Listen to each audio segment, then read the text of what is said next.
Alright mga idol, for today's video, pupunta tayo sa isang shop dito sa Parañaque.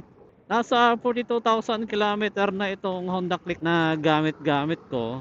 Ang gagawin natin doon, ipapacheck natin yung mga possible na papalitan. Okay? Kasi araw-araw natin itong ginagamit. Matatagpuan yung shop doon sa Parañaque City. So tara, let's go!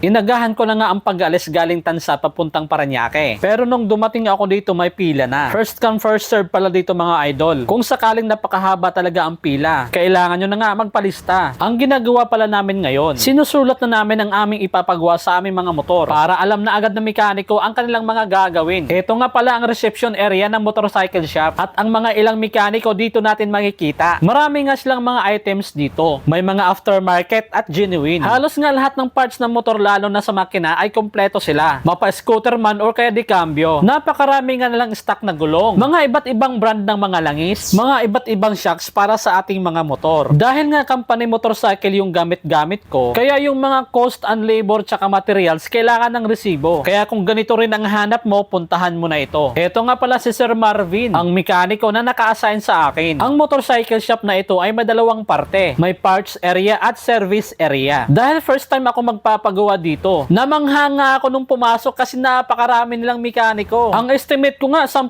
sila mahigit. Kaya kung sakaling napakarami nilang customer, talagang kayang-kaya nila i-accommodate. Tapos ang isa pang maganda dito sa shop, nalubos ko ngang kinagulat. Meron nga silang customer lounge na pwede mong makita ang motor mo habang ginagawa ng mekaniko. Tapos may bonus pa nga. Naka-aircon na, naka-wifi pa. Diba? Balik tayo dito sa motorsiklo. Unang ginawa ni Sir Marvin dito sa motor, pinagsisilip ang mga sensors parameters gamit ang isang diagnostic tool. Pagkatapos noon, pinakonfirm ako na ito na nga ang lahat na gagawin dito sa motor. Kung sakaling nasa 42,000 km odo na ang inyong mga unit, ito na nga ang dapat yung patingnan at palitan. Dahil hindi naman ako familiar sa mga parts sa panggilid ng scooter, correct nyo na lang ako. Ito na nga ang kinalabasan matapos malinis itong panggilid. Tapos nagpalit na rin ako ng bola at fan belt. Ang sunod na kinakalas yung throttle body. Kung mapapansin nyo, marumi na talaga itong loob. Ang problema kasi dito, pag piga ako, medyo delay yung response. Matapos malinisan ang throttle body, ito na nga ang kinalabasan. Dahil sumasagad na yung play ng aking shock, pinaripak ko na nga ito kay Sir Aljon. Dalawang mekaniko na nga ang gumagawa dito sa aking motor. Sa tuwing kinakalas yung mga parts, marami na nga ang sira. Kaya ang sabi ko, palitan na lang lahat para isang gawaan na lang. Pagkatapos mabaklas yung radiator, dito ko na nga nakita ang kalagayan ng magneto ng motor. Puro na nga ito kalawang. Pagdating naman sa fuel filter, kulay berde na nga ito na para bang maraming lumot. At dito nga, ipapakita ko sa inyo ang pagkakaiba nitong dalawa. Ito naman ang itsura ng aking stator. Wala namang mga kalawang pero marumi lang. Pagkatapos nga niyan, nilinis yung lagayan ng stator at magneto. Tinanggalan ng mga dumi yung aking stator. Gamit-gamit ang degreaser na may sabon at malakas na pressure na hangin. Sa mga oras na ito, nakikita ko na nga ang pagkakaiba ng itsura ng aking stator. Para matanggal ang mga dumi sa kasulok-sulukan, pinaliguan ulit ito ng degreaser na may sabon at binuguhan na malakas na hangin. Dito nga sa parting motor na ito, pinagtatanggal din ang mga deposit carbon. Dahil sa mga langis at dumi na matagal na naipon. Matapos malinis ang bawat sulok, binugahan ito ulit ng degreaser na may sabon at malakas na pressure na hangin. Eto na nga ang bagong itsura ng stator. Napakalayo kumpara mo naman kanina. At eto na nga rin yung malinis sa throttle body at manifold. Ready na nga for assemble. Matapos nga ang ilang oras na paglilinis dito sa mga parts ng motor, mag-uumpisa na ang assemble. Unang kinabit, itong knuckle bearing. Hindi nga ito ginagamitan ng pukpok. May specific tools nga sila dito para sa pagpapalit. Si Sir Marvin naman ang gumagawa sa bandang likuran ng motor para mailagay sa pwesto ang mga bagong brake shoe. Sa kabilang bahagi nitong motorsiklo, sinasali na nga ang langis sa bawat shock nito. Bago pa nga ito sinisilyado, ay dapat sinisigurado. Matapos mailagay ang mga langis at nakabit ang mga shock, inilagay ang grasa para sa tape-post bearing. Dahil pumutok na rin ang oil cell kung saan nakakabit ang stator, pinapalitan ko na rin ito. Pagkatapos nun, kinabit na ang harap na gulong. Yung dating kinakalawang na magneto, ito na nga ang itsura ngayon. Binafing ang mga kalawang at nilagyan ng pintura. Pagkatapos niyan, binalik ang stator. Sabay kabit ng madobela ng motor. At ang sunod na ginawa, sinalin ng bagong langis na motor. Tapos inadjust ang brake dito sa likuran. Dahil nasa 42,000 km odo na nga itong motor, nagsuggest na nga lang ako na palitan ng bagong spark plug. Matapos makabit ang ibang parts, sinunod na nga ang throttle body at ang bagong linis at pintura na magneto. Eto nga pala ang mga palatandaan na sila ang gumawa. At syempre kasama ang warranty dyan. Sakaling gagalawin nyo o kaya naman ipagawa nyo sa iba, automatic void warranty na. Pero case to case basis pa rin yan. Disclaimer lang, ang video na to ay hindi sponsored ng window shop. Ginawa ko itong video para sa mga naghahanap ng ganitong service. Lalo na kung malapit ka lang sa Parañaque. Matatagpuan nga ang shop na ito dito sa West Service Road, 1709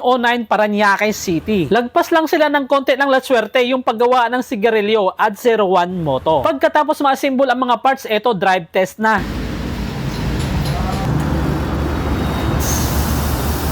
So, 200 installation labor ng change oil, libre. Habang dinadrive test ni Sir Aljon ang aking motor, pumunta na nga ako sa sales area at binayaran yung labor at materials. Nung nagpagawa pala ako dito, may paraffol sila at ang price isang Honda Click 125 at hinulog ko na ngayon mga coupons, baka manalo. Eto na nga ang official sales invoice natin mga idol at pumalo nga ito ng 9,000 plus at hindi ko nga napigilan na bigyan sila Sir Aljon at Marvin para sa kanilang quality na serbisyo. Pagkatapos nga nito, titistingin na natin ang motor kung mayroon nga bang pinagbago. Tara! Ito na, susubukan na natin yung gawa ng